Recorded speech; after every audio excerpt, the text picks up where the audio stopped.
రెండవసారి టీ20 ప్రపంచ కప్ గెలుచుకుని విశ్వ విజేతగా నిలిచిన భారత జట్టుకు ముఖ్యమంత్రి నారా చంద్రబాబు నాయుడు, డిప్యూటీ సీఎం పవన్ కళ్యాణ్, మంత్రి నారా లోకేష్ సామాజిక మాధ్యమం ఎక్స్ వేదికగా అభినందనలు తెలిపారు. భారత క్రికెట్ టీం చరిత్ర సృష్టించిందని, భారత జట్టుకు సపోర్టింగ్ స్టాఫ్ కు ఆయన హృదయపూర్వక శుభాకాంక్షలు తెలిపారు. 17 ఏళ్ల సుదీర్ఘ నిరీక్షణ తరువాత టీ20 వరల్డ్ కప్ భారత్ సాధించిందని, ఈ విజయం భారత ప్రజలను సంతోషం, ఆనందాన్ని పంచిందని వారు పేర్కొన్నారు. టీ20 ప్రపంచ కప్ కైవసం చేసుకున్న భారత జట్టును గవర్నర్ అబ్దుల్ నజీర్, ఏపీ ముఖ్యమంత్రి నారా చంద్రబాబు నాయుడు, ఉప ముఖ్యమంత్రి పవన్ కళ్యాణ్, మంత్రి నారా లోకేష్ అభినందనలతో ముంచెత్తారు. భారత క్రికెట్ జట్టు సరికొత్త చరిత్రను తిరగరాసిందని సీఎం చంద్రబాబు కొనియాడారు. 17 ఏళ్ల తర్వాత టీ20 ప్రపంచ కప్ను కలను రోహిత్ సేన సాకారం చేసిందని ప్రశంసించారు. భారత క్రికెట్ జట్టు సహాయక సిబ్బంది దేశాన్ని ఆనంద డోలికల్లో ముంచెత్తినందుకు అందరికీ అభినందనలు తెలియజేశారు. టీ20 ప్రపంచ కప్లో విశ్వ విజేతగా నిలిచిన భారత జట్టుకు ఉప ముఖ్యమంత్రి పవన్ కళ్యాణ్ అభినందనలు తెలిపారు. 140 కోట్ల భారతీయుల ఆకాంక్షలను నిలబెడుతూ రోహిత్ సేన సాధించిన విజయం చరిత్రలో నిలిచిపోతుందని అన్నారు.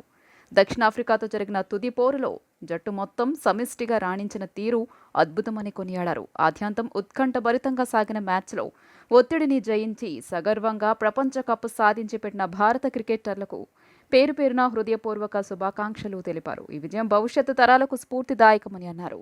ఇదే స్ఫూర్తిని కొనసాగిస్తూ క్రికెట్లో భారత్ మరిన్ని విజయాలు అందుకోవాలని పవన్ కళ్యాణ్ ఆకాంక్షించారు. Congratulations to India, led by Rohit Sharma, ICC Men's T20 Cricket World Cup champions 2024.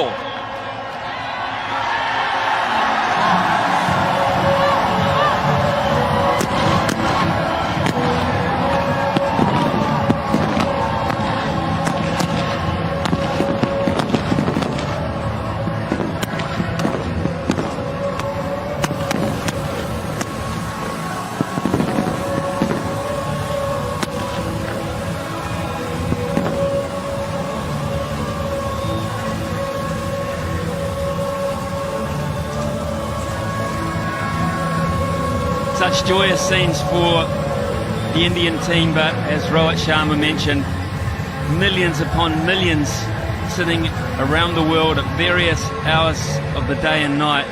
They won't be sleeping, they will be celebrating for a long, long time. Last time for such a great man in Rahul Dravid. Look at that for emotion, look at that. These are firsts. T20 world cup గెలుచుకున్న భారత cricket జట్టుకు మాజీ ముఖ్యమంత్రి, YSR Congress party అధ్యక్షులు YS Jaganmohan Reddy అభినందనలు తెలిపారు. Tourney ఆద్యంతం సమిష్టి కృషితో భారత జట్టు విజయాలు సాధించిందన్నారు. కృషి, పట్టుదలతో మరో గొప్ప గెలుపు సొంతం చేసుకున్నారని ప్రశంసించారు. వన్డే వరల్డ్ కప్ ఫైనల్లో ఇండియా టీం ఓటమితో తీవ్ర నిరాశకు గురైన అభిమానులకు ఈ విజయం గొప్ప ఊరటనిస్తుందన్నారు. భారత జట్టు కెప్టెన్ గా ఉన్న రోహిత్ శర్మ తెలుగువాడు కావటం గర్వకారణమన్నారు. జట్టును విజయవంతంగా నడిపించడంలో రోహిత్ చక్కటి నాయకత్వాన్ని ప్రదర్శించాడని కొనియాడారు. రానున్న రోజుల్లో టీమిండియా మరిన్ని ఛాంపియన్షిప్లు సాధిస్తుందని ఆకాంక్షించారు. పౌర సరఫరాల మంత్రి నాదెండ్ల మనోహర్ కాకినాడ గోదాముల్లో నిల్వ చేసిన రేషన్ బియ్యాన్ని ప్రత్యక్షంగా తనిఖీలు చేశారు. పట్టుబడిన బియ్యాన్ని సీజ్ చేయడంతో పాటు పలువురిపై కేసుల నమోదుకు ఆదేశించారు. మొత్తం వ్యవహారాన్ని సిఐడికి అప్పగించనున్నట్లు మంత్రి మనోహర్ తెలిపారు. కాకినాడలోని గోదాముల్లో యాంకరేజ్ పోర్టులో నిల్వ చేసిన వేలాది టన్నుల బియ్యాన్ని పౌర సరఫరాల శాఖ మంత్రి నాదెండ్ల మనోహర్ ప్రత్యక్షంగా తనిఖీ చేశారు. వ్యవస్థీకృత రేషన్ మాఫియా అక్రమాలపై సమగ్రమైన నివేదిక తయారు చేసి ఈ కేసును సిఐటికి అప్పగిస్తామని ఆయన వెల్లడించారు. తనిఖీలు పూర్తయ్యే వరకు ఎగుమతులు నిలిపివేయాలని పోర్టు అధికారులను మంత్రి ఆదేశించారు. కాకినాడ జిల్లాలో 2 రోజులు పర్యటించిన మంత్రి నాదెండ్ల మనోహర్ యాంకరేజీ పోర్టులో గోదాములు, బార్జిలో బియ్యం తరలిస్తున్న లంగరు రేవు పరిశీలించారు. మొత్తం 12,915 మెట్రిక్ టన్నుల నిల్వలు సీజ్ చేశామని మంత్రి మనోహర్ వెల్లడించారు. గోదాముల యజమానులపై కేసులు నమోదు చేస్తున్నట్లు ఆయన తెలియజేశారు. యాంకరేజ్ పోర్టు అధికారులపై విచారణ చేయిస్తామని మంత్రి హెచ్చరించారు. దాదాపు 7,615 మెట్రిక్ టన్నులు నిన్న సీజ్ చేయడం జరిగింది. ఈరోజు యాంకరేజ్ పోర్ట్లో కూడా వీళ్ళు ఇదే విధంగా దుర్మార్గంగా వీళ్ళు పేద ప్రజల పొట్ట కొట్టేసి బియ్యాన్ని ఎగుమతి చేసి ఆఫ్రికన్ దేశాలకి చాలా దారుణంగా మన దేశాన్ని కూడా చెడ్డపేరు తీసుకొస్తున్నది. ఎంత అక్రమంగా అన్యాయంగా చేస్తున్నారంటే అటువంటి బియ్యం సరఫరా చేసి పేద దేశాల్లో అక్కడ భారీ అవినీతికి పాల్పడి వీళ్ళు ఈ విధంగా ఇక్కడి నుంచి ఎక్స్పోర్ట్ చేస్తుంటే వెళ్తే ఈరోజు యాంకరేజ్ పోర్ట్లో నేనే ఆశ్చర్యపోయాను. మొట్టమొదటిసారి నేను ఇక్కడికి వస్తున్నాను, విన్నాను ఇన్ని సంవత్సరాల నుంచి యాంకరేజ్ పోర్ట్ గురించి, ఏ విధంగా ఈ ద్వారంపూడి కుటుంబం మొత్తం కాకినాడ పోర్ట్ని కబ్జా చేసి అడ్డాగా చేసి యాంకరేజ్ పోర్ట్ని ఉపయోగిస్తున్నారనేది పుంకాలుగా మనం మీడియా సోదరుల ద్వారా చదువుతూనే ఉన్నాం, చూస్తూనే ఉన్నాం. కానీ ఈరోజు మేము సందర్శించినప్పుడు ప్రధానంగా అశోక ఒకటి, తర్వాత H1 ఒకటి, ఈ రెండిట్లో కూడా తనిఖీలు చేసినప్పుడు పబ్లిక్ డిస్ట్రిబ్యూషన్ సిస్టంలో ఉండాల్సిన బియ్యం ఇక్కడ ఆధారాలతో సహా మాకు దొరికింది.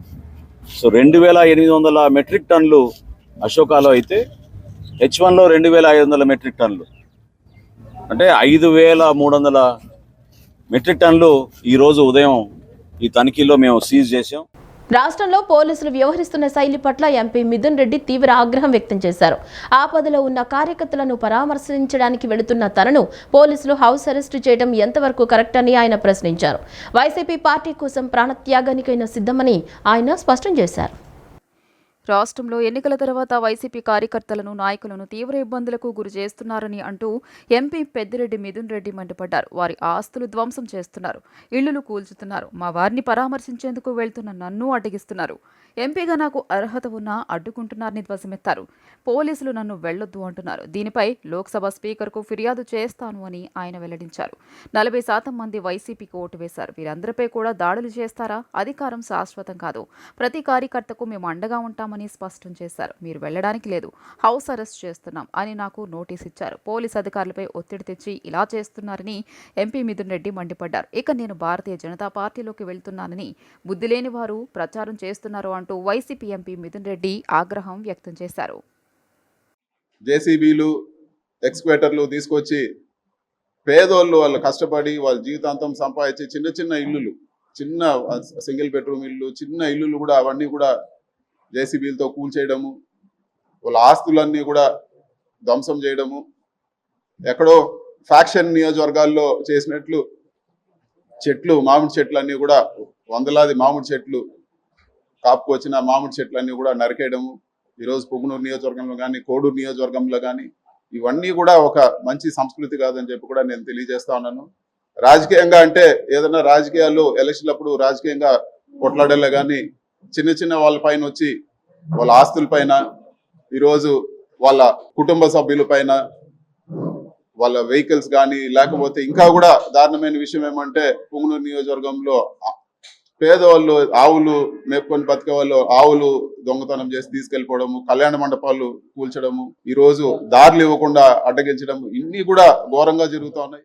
ఇంద్రకీలాద్రిపై జూలై 6 నుంచి ఆగస్టు 4 వరకు ఆషాఢసారి ఉత్సవాలు ప్రారంభమవుతాయని దుర్గా మల్లేశ్వర స్వామివార్ల దేవస్థానం ఈవో కెఎస్ రామారావు తెలిపారు. ఆషాఢ మాసం సారెను వివిధ దేవాలయాల నుంచి అమ్మవారికి సమర్పిస్తారన్నారు. దేవస్థానానికి ముందస్తుగా సమాచారాన్ని అందిస్తే సారె సమర్పణలో ఇబ్బంది లేకుండా ఏర్పాట్లు చేస్తామని వెల్లడించారు. జూలై 6వ తేదీ నుండి ఆగస్టు 8వ తారీఖు వరకు ఇంద్రకీలాద్రి శ్రీ దుర్గా మల్లేశ్వర స్వామివారి దేవస్థానం నందు ఆషాఢ మాసం సారే కార్యక్రమాలు జరగనున్నట్లు ఆలయ ఈవో కెఎస్ రామారావు తెలియజేశారు. ఈ సందర్భంగా ఇంద్రకీలాద్రి 6వ అంతస్తులో ఏర్పాటు చేసిన విలేకరుల సమావేశంలో ఆయన మాట్లాడుతూ ఆషాఢమాసం తొలి రోజు వైదిక కమిటీ సభ్యుల చేతుల మీదుగా అమ్మవారికి ఆషాఢమాసం సారీ సమర్పణ జరుగుతుందని వెల్లడించారు. మేళతాళాలతో మంగళ వాయిద్యాల నడుమ కనకదుర్గా నగర్ నుండి భారీ ఊరేగింపుగా అమ్మవారికి వైదిక కమిటీ సభ్యులు సారీ సమర్పిస్తారని వెల్లడించారు. దేశం సస్యశ్యామలంగా ఉండాలని, పాడి పంటలతో అభివృద్ధి చెందాలని కోరుతూ అనేక మంది భక్తులు ఈ ఆషాఢ మాసంలో అమ్మవారికి సారీ సమర్పిస్తారని పేర్కొన్నారు. ప్రతి ఏడాది ఆషాఢ మాసంలో 3 రోజుల పాటు శాకాంబరి ఉత్సవాలు నిర్వహిస్తామని స్పష్టం చేశారు. హైదరాబాద్ మహంకాళి అమ్మవారి బోనాల కమిటీ అమ్మవారికి ప్రతి ఏడాది బంగారు బోనం సమర్పిస్తారని వెల్లడించారు. ఇందులో భాగంగా ఈ నెల 14న అమ్మవారికి బోనాలు సమర్పిస్తారని తెలియజేశారు. ఆషాఢ మాసము యొక్క ప్రారంభం 6/7/2024 నుంచి 4/8/2024 వరకు ఉంటుంది. ఈ సందర్భంలో మొదటి రోజున ఆలయ సాంప్రదాయాల మేరకు అర్చకులు, వేద పండితులు అమ్మవారికి సారె సమర్పిస్తారు. దాంతో ప్రారంభమై వివిధ ప్రజలు, భక్తులు, సంస్థలు అందరూ సారె సమర్పించే కార్యక్రమం ఆ నెల్లాళ్ల పాటు జరుగుతోంది. ఇదే మంటపంలో వారికి అన్ని సౌకర్యాలు ఏర్పాటు చేస్తూ అమ్మవారి దర్శనాన్ని కూడా ఇక్కడ ఏర్పాటు చేయడం జరుగుతోంది. పూజాధికాలు నిర్వహించుకున్న తర్వాత వారికి అమ్మవారి దర్శనాన్ని కూడా ఏర్పాటు చేసి మరి భోజన సౌకర్యాలకు కూడా మేము సిద్ధంగా ఉన్నాము. ఇవన్నీ కార్యక్రమాలు ఆషాఢ మాసంలో ప్రత్యేకంగా జరుగుతాయి.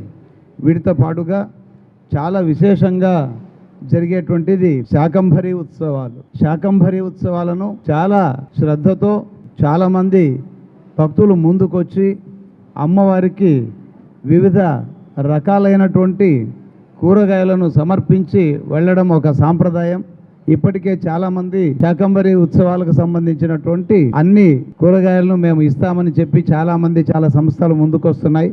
వారందరికీ తప్పకుండా అవకాశం ఇస్తూ ఈసారి శాకంబరి దేవి ఉత్సవాలను కూడా బాగా నిర్వహించడానికి దేవస్థానం సమాయత్తమైంది.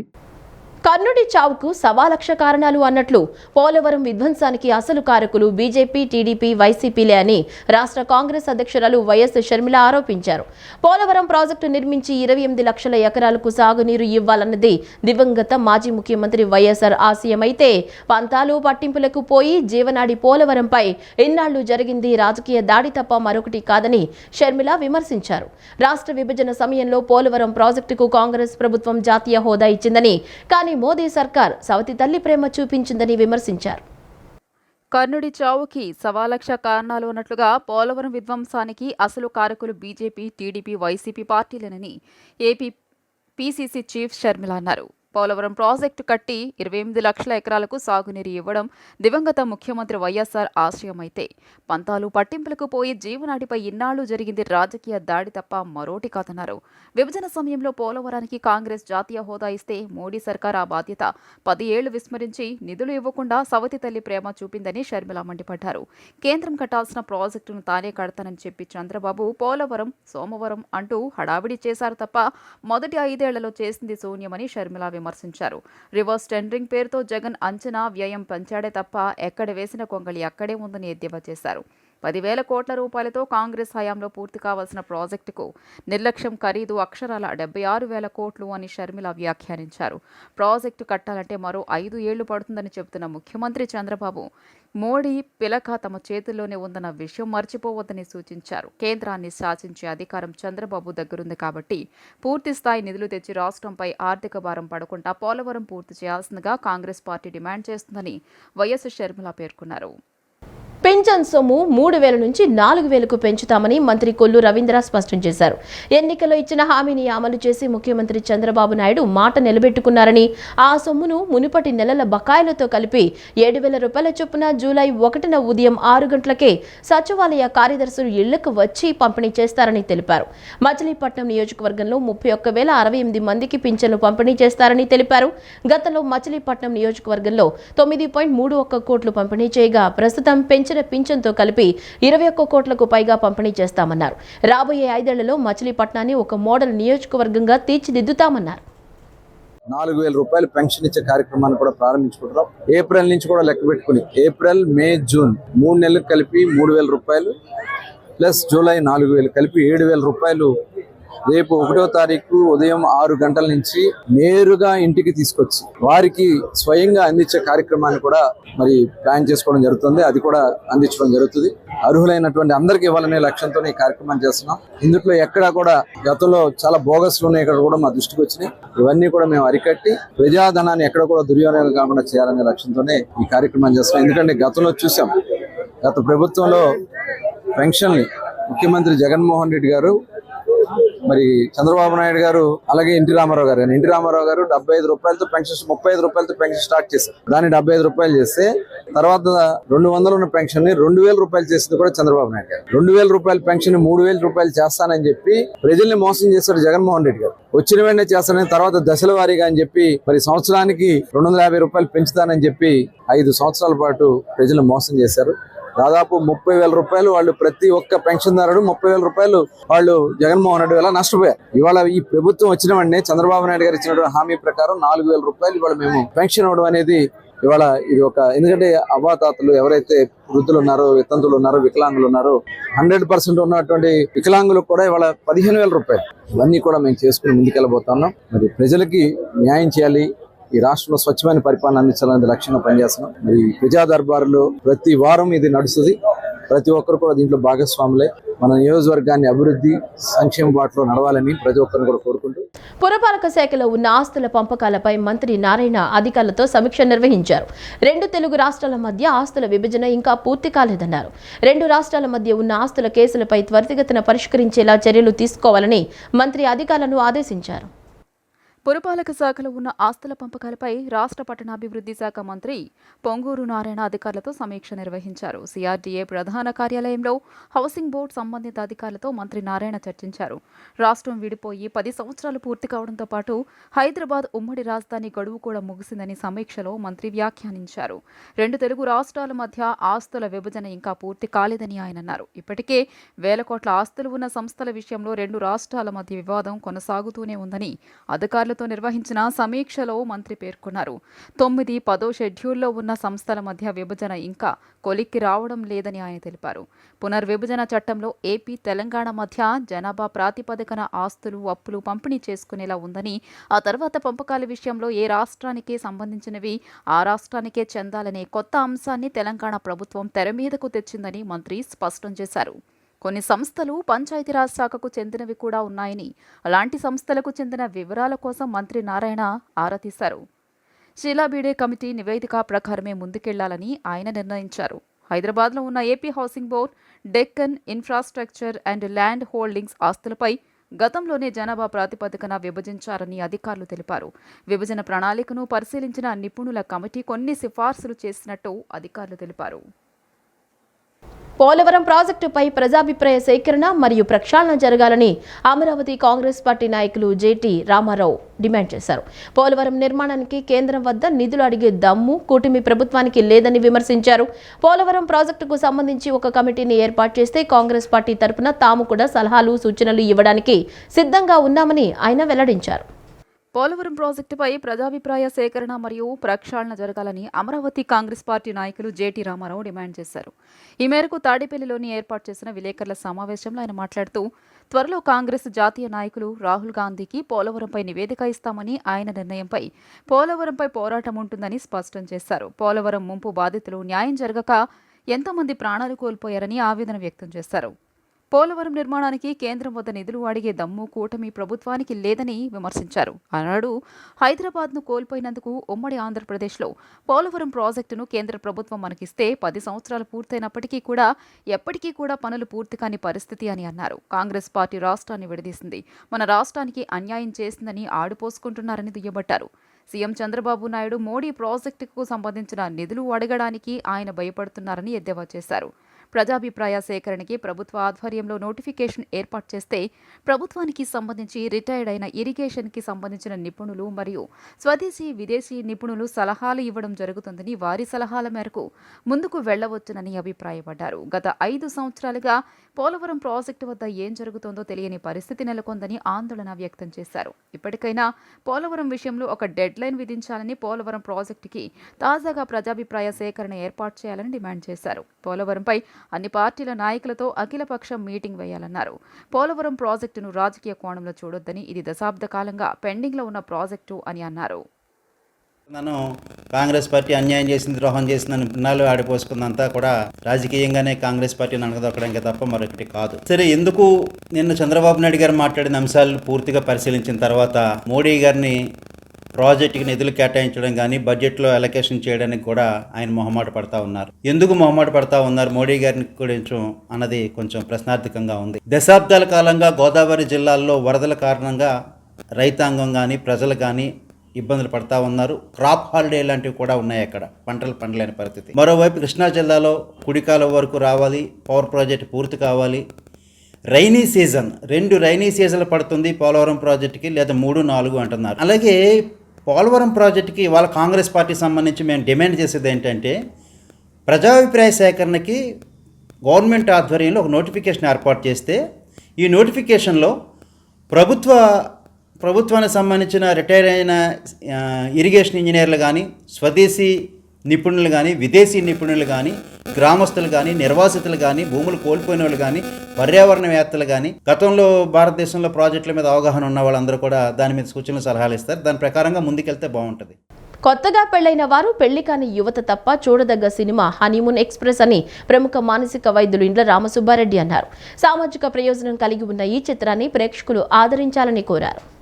నగరంలోని సూర్యారావుపేటలోని బుక్ ఫెస్టివల్ సొసైటీ నందు ప్రముఖ కళా పోషకులు గోళ్ల నారాయణరావు ఆధ్వర్యంలో హాలీవుడ్ దర్శకుడి బాలశేఖర్ని అభినందన సభను నిర్వహించారు. హనీమూన్ ఎక్స్ప్రెస్ మూవీ విజయవంతంగా ప్రదర్శిస్తున్న సందర్భంగా అభినందన సభ ఏర్పాటు చేశారు. ఈ కార్యక్రమానికి హాలీవుడ్ దర్శకుడు బాల రాజశేఖర్ని, మాజీ మేయర్ జంధ్యాల శంకర్, ప్రముఖ మానసిక వైద్యులు ఇండ్ల రామసుబ్బారెడ్డి, ప్రముఖ దర్శకుడు, రచయిత, నటుడు ఎంఎస్ చౌదరి, దర్శకుడు కళింగ, డాక్టర్ చలపాక రామ్చంద్ పలువురు ముఖ్య అతిథులుగా పాల్గొన్నారు. బాలు రాజశేఖర్ని చిత్ర కళా సేవలను గుర్తించి ఆయనకు పుష్పగుచ్చాలు అందజేసి శాలువాలు కప్పి అభినందించారు.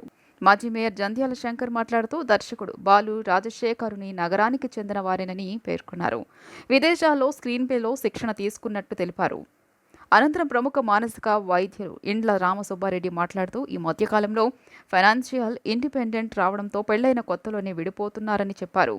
ప్రేమించే సమయంలో 4 ఏళ్లైనా వేచి ఉంటారు. పెళ్లైన తర్వాత 6 నెలలు నిండకుండానే విడిపోతున్నారని విమర్శించారు. పెళ్లి చేసేటప్పుడు కులం, డబ్బులు చూడకుండా ఇద్దరి మనస్తత్వాలు ఎలా ఉన్నాయని చూడాలన్నారు. కొత్తగా పెళ్లి చేసుకున్న వాళ్ళు, పెళ్లి కాని యువత తప్పకుండా హనీమూన్ ఎక్స్ప్రెస్ సినిమా చూడాలన్నారు. ఏంజల్స్లో ఒక ప్రొఫెసర్ ఆఫ్ యాక్టింగ్గా నట శిక్షణ, నటులకు నటీమణులకు శిక్షణ ఇస్తూ ఉంటాను. 28 సంవత్సరాల క్రితం ఇండియా వదిలి అక్కడికి వెళ్ళడం జరిగింది. అక్కడ masters in theatre and cinema university of Wisconsin మ్యాడిసన్లో చేశాను. ఆ తర్వాత ఎంఎఫ్ఏ ఇన్ స్క్రీన్ రైటింగ్ అంటే స్క్రీన్ ప్లే అండ్ ప్లే రైటింగ్లో కూడా ఎంఎఫ్ఏ చేశాను. వెళ్ళకముందు ఇక్కడ కూడా హైదరాబాద్ సెంట్రల్ యూనివర్సిటీలో నేను గొప్ప గురువులందరి దగ్గర కూడా మాస్టర్స్ డిగ్రీ ఇన్ థియేటర్ చేశాను. సో ఈ 3 మాస్టర్స్ చేసిన తర్వాత టీచింగ్ చేస్తున్నాను. ఇక్కడ ఇండియాలో నేను ఆంధ్ర యూనివర్సిటీలో లెక్చరర్గా పనిచేశాను. థియేటర్ ఆర్ట్స్లో లంక సత్యానంద్ గారు మా ముఖ్యమైన కొలీగ్, ఇప్పటివరకు కూడా ఆయన సెలబ్రిటీ యాక్టర్ ట్రైనరు, ఆయనతో వర్క్ చేయడం నా అదృష్టం. ఆ తర్వాత అమెరికా వెళ్ళిన తర్వాత కూడా చాలా సీనియర్ ప్రొఫెసర్స్ అందరితో వర్క్ చేయడం నా అదృష్టం. గెలవాలని చెప్పి కృషి చేసి చాలా మంచి సినిమా. అది కొన్ని టెక్నికల్ రీజన్స్ వల్ల ఆయన రిలీజ్ చేయలేదు. దానికి ప్రైజెస్ కూడా చాలా వచ్చినాయి. ఐ హోప్ దాన్ని తెలుగులో కూడా డబ్ చేసి త్వరగా రిలీజ్ చేస్తే చాలా బాగుంటుందని చెప్పి అనుకుంటున్నాను. గ్రీన్ కార్డ్ ఫేవర్ కూడా చాలా బాగుంటుంది. కానీ స్టాండర్డ్స్ చూస్తే కొత్తలో అమెరికాలో సినిమా థియేటర్ ఉందో టెక్నికల్గా చాలా ఉన్నాయి. అవన్నీ నేను ఇప్పుడు చెప్పను. ఎక్కడున్నా ఆయన అమెరికాలో కూడా అదృష్టవశాత్తు నేను ఉండే చోట కూడా ఆయన దగ్గరలోనే ఉంటారు. అందుకని చాలా ఫ్రీక్వెంట్గా అమెరికాలో మీట్ అవుతూ ఉంటాము. Very very talented man. అయితే ప్రాపర్ రికగ్నిషను, ప్రాపర్ గుర్తింపు ప్రాపర్గా ఉపయోగించుకోవటం అనేది అనేక వాళ్ళ మీద ఆధారపడి ఉంది. అంతకనే మాట్లాడను, ఎందుకంటే ఆయన గురించి చెప్పాలంటే చాలా ఉంది, కానీ it's too much. Anyway I'm so happy. Bezawada వచ్చి తెలుగు ఒకసారి యాడ్ ఇచ్చాడు, పెప్సీ తాగాలి అని. వాడు అప్పటి నుంచి హార్లిక్స్ మానేసి పెప్సీకి మొదలుపెట్టాడు. అంటే సినిమాల ప్రభావం, యాడ్స్ ప్రభావం ఎంతగా ఉంటుంది మనుషుల మనస్తత్వం మీద, ప్రవర్తన అనే దానికి ఇవన్నీ చిన్న చిన్న ఉదాహరణలు. కాబట్టి ఇవన్నీ అంతేకాదు, మీకు అందరికీ తెలుసు బాలచందర్ మూవీ మరో చరిత్ర చాలా సూపర్ డూపర్ హిట్ తెలుగులో. అది ఏక్ దూజే కే లియే అని తెలుగులో, హిందీలో తీశాడు కమల్ హాసన్, రతి అగ్నిహోత్రి. ఆ సినిమాలో లాస్ట్ సీన్ ఏంటంటే వాళ్ళు ప్రేమలో ఫెయిల్ అయ్యి చివరిలో విశాఖపట్నంలో షూట్ చేశారు. టాప్ ఆఫ్ ది హిల్కి వెళ్ళి చేతులు చేసుకొని సముద్రంలో పడి చనిపోతారు, ఆత్మహత్య చేసుకుంటారు ఇద్దరు, కమల్ హాసన్ అండ్ హీరోయిన్.